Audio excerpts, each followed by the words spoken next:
reason I can sit in silence is that I know that my God will deliver. Have you ever been so amazed at God that you couldn't do nothing but sit and have your mouth hanging open? I'm just going to sit in silence just to hear what God has to say. You see, the bottom line is every now and then God works so quick and God puts things together so well that all I can do is say, hey, when did I get that? When did that desire leave me? When did God open up that door? When did God work that thing out? When did God pick that thing up?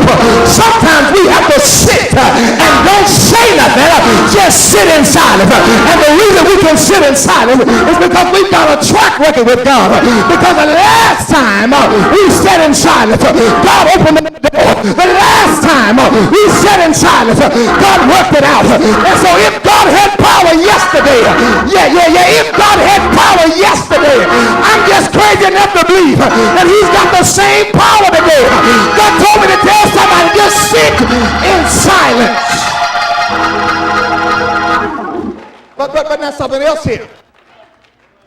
In the Psalms, some 71 times we see a term that is used called Selah. S-E-L-A-H. And sometimes this term is used in the middle of the psalm. Other times it's used at the end of the psalm. And it is a musical term which simply means to pause. In other words, it means to stop right here for a moment. But if we look at Psalm 62, it says, trust in him at all times, O people. Pour out your heart before him. God is our refuge for us, Selah. Y'all didn't catch that.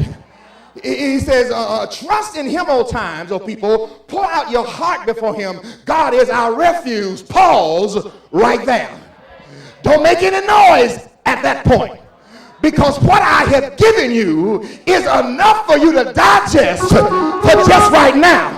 And that's the kind of God we serve, is that he is so awesome and he is so powerful.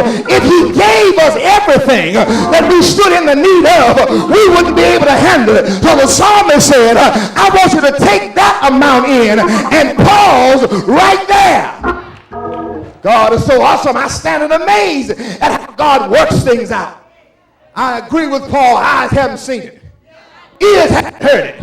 Nor has it entered into the minds of men what God has prepared for those who love him. Is there anybody in here who just make them all? I know we like praise breaks and I know we like clapping our hands. But every now and then, God comes in a still small voice.